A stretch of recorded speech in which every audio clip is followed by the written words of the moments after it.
त्या बारामतीला आणि स्वतः मला ही श्रीनिवास बापू पवार काळ्या का गोरा आहे ही माणूस मला आज तागायत दिसला नाही, मला माहित नाही। नमस्कार, मी मच्छिंद्र टिंगरे। आपण पाहताय माझं यूट्यूब चॅनल जाहीर सभा। बारामतीमध्ये लोकसभा निवडणुकीची रणधुमाळी सुरू झालेली आहे आणि यावेळेसची बारामतीची निवडणूक ही अत्यंत रंगतदार आहे। पवार विरुद्ध पवार हा सामना बारामतीकरांना पाहायला मिळेल असं कालपर्यंत वाटत नव्हतं, परंतु काल अजित पवारांचे सख्खे बंधू श्रीनिवास पवार यांनी अजित पवारांवरती टीका केली। खरं तर ती खालच्या भाषेतली टीका म्हणावी लागेल। त्यानंतर बऱ्यापैकी बारामतीकरांना वाटायला लागलं की खऱ्या अर्थानं बारामतीची निवडणूक ही आता पवार विरुद्ध पवार होताना दिसते। अजित पवारांवरती टीका होत असताना राष्ट्रवादी काँग्रेसचे म्हणजे अजित पवारांच्या गटाचे अनेक कार्यकर्ते ते शांत आहेत। काही कार्यकर्ते आपल्या बरोबर आहेत, त्यांच्याशी खरं तर मला बोलायचं आहे। मला तुम्ही सांगा, अजित पवारांवरती श्रीनिवास पवार त्यांचे सख्खे बंधू आहेत, त्यांनी टीका केली की साहेबांना सोडणं बरोबर नव्हतं किंवा ते बोलताना ओघात त्यांच्याकडून एक अपशब्द देखील गेला। काय सांगाल तुम्ही, साधारणतः बारामतीची परिस्थिती, हे इलेक्शन आणि श्रीनिवास बापूंनी जी टीका केली, कार्यकर्ता म्हणून तुम्ही याकडे कसं पाहता? कार्यकर्ता म्हणून तर सगळ्यांना संधी आली आहे, तसेच पवार कुटुंबामधील सदस्यांना देखील संधी निर्माण झाली आणि त्या संधीचं सोनं करून घ्यायचं त्यांच्या डोक्यात दिसतंय बहुतेक। अजितदादांनी ज्या ज्या संकटावरती मात करून स्वतःचं नेतृत्व महाराष्ट्राला दिलं, स्वतःला घडवलं आणि त्यामध्ये असं कुठंही वाटत नाही की दादाला कोणी आज तागायत सपोर्ट दिला असेल, दादांना 4-4 मतं गोळा करून कुटुंबियांनी आणून दिले असतील, असं कधी नाही।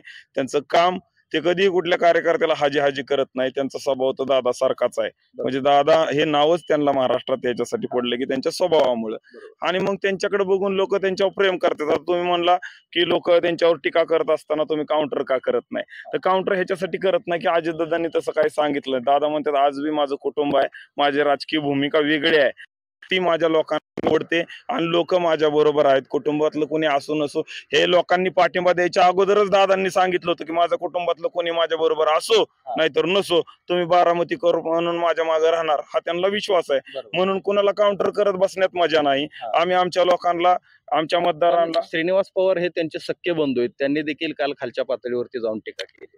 आता खरं सांग म्हणजे हे त्यांचे बंधू आहेत आणि त्यांना एक बंधू पण आहे। मी सामाजिक 15-16 वर्ष काम करतोय, मलाच माहित नाही आज तागायत त्या माणसाला किंवा ते श्रीनिवास बापू जे तुम्ही म्हणतायत त्यांना मी कधीही भेटलेलो नाही आणि त्यांना बारामतीत कोणीही ओळखत नाही। आता ते अचानकच काटेवाडीच्या कुठल्या तरी मंदिरातला व्हिडिओ तुम्ही आता सांगितलं तसा व्हिडिओ पाहिला, मला तर असा ठाम विश्वास आहे की काटेवाडी त्यांचं मूळ गाव आहे, पवार कुटुंबियांचं मूळ गाव आहे। हे श्रीनिवास बापू पहिल्यांदाच त्या काटेवाडीच्या मंदिरात गेले असतील, म्हणजे तुम्ही चेक करू शकता। मी बोलतो म्हणजे तुम्हाला आता समोर तुमच्या मीडिया समोर होते, ते कधी किंबहुना त्यांच्या गावातल्या लोकांनी बी त्यांना पाहिलं नाही असं माझा दावा आहे। मीच पाहिलं नाही तर माझ्या जे काय मला माझं ऐकून लोक 4-10 मतं करत असतील ना, त्यांनी बी पाहिला नसेल, असे परिस्थिती। अजून काय कार्यकर्ते आहेत तुम्ही मला सांगा। अजित पवार म्हणजे एकीकडे सुनेत्रा पवारांची जवळपास उमेदवारी निश्चित झालेली आहे आणि दुसऱ्या बाजूला सुप्रिया सुळेंची उमेदवारी निश्चित झालेली आहे। असं म्हणतात ही काटेकी टक्कर वगैरे होणार आहे। तुम्ही राष्ट्रवादीचे कार्यकर्ते, काय साधारणतः तुमचा अंदाज आहे? व्यक्तिगत सुनेत्रा पवारांना मतदान करावं तर का करावं असाही प्रश्न सुप्रिया सुळेंनी उपस्थित केला होता। आता मला एक कळत नाही की आज महाराष्ट्राला आणि बारामतीकरांना माहिती आहे की विकास कोणी केला आहे। आता विकास करत असताना दादांनी कुणाला असं विचारलं नाही मी विकास करतोय, मी इथून पैसे आणतोय, तिथून पैसे हा निधी टाकतोय, असं कधी विचारलं नाही।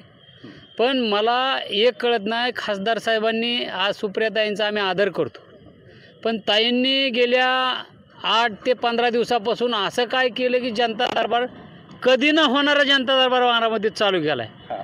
पण मला एक विचारायचं आहे की त्या जनता दरबारामध्ये जे तुम्ही ती कामाची जी असं का की त्यांनी घेतलेल्या जनता दरबारात कामं होत नाहीत? आता प्रश्नच नाही।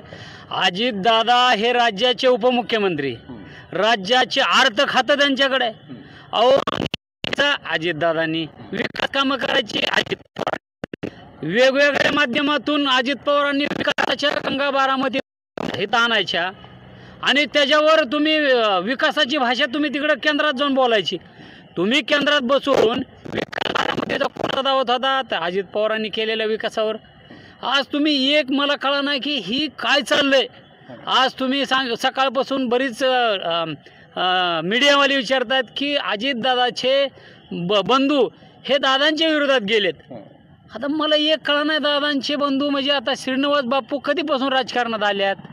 आता जर दादा स्वतःच्या कर्तृत्वाने मोठे होत असतील, कर्तृत्वाने लोकांच्यात जात असतील, आज दादांनी गोरगरीब सर्वसामान्य जनतेचं भलं केलं. भले करत असताना सर्व समाजाला घेऊन सर्व जाती धर्माला माझ्याशी म्हणजे आपल्याशी करून आज दादा आज राजकारणामध्ये सक्रिय आहेत.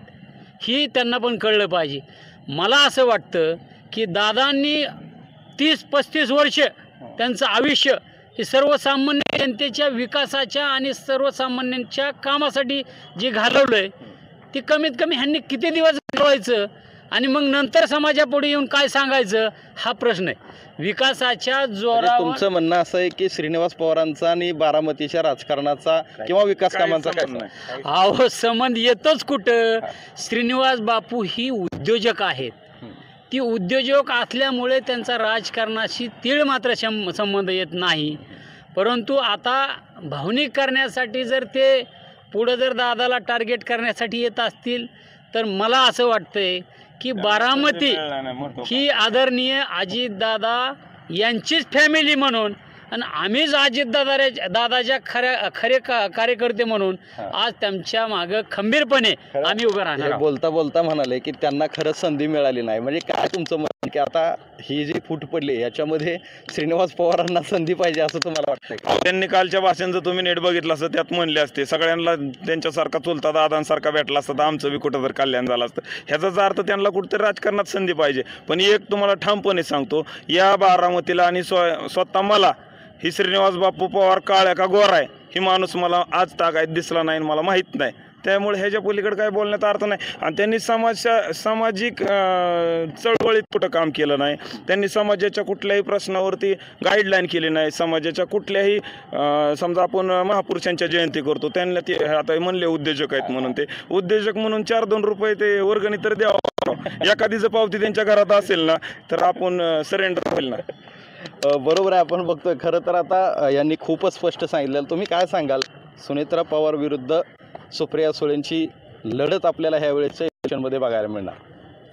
एकीकडं की सुप्रिया सुळे ह्या शरद पवारांच्या कन्या आहेत म्हणून त्यांना मतदान केलं पाहिजे. पटतंय का तुम्हाला? नाही, मी असं म्हणेन शेवट लोक कसे असतात सूर्यनमस्कार करतात आणि जर लोकांची जर कामं झाली दादा हे सकाळी 5:30 वाजल्यापासून उठून गावामध्ये सगळ्या कामांवर लक्ष देतात आणि जातीने स्वतः लोकांची कामं करतात. उद्या 1000 लोकांचे जरी निवेदन जरी आले तरी वेळ नाही भेटला तरी गाडीत बसून ते निवेदन बघून ते सगळं मार्गी लावतात आणि त्यावेळेस आल्यावर सांगतात तुझं काम झालेलं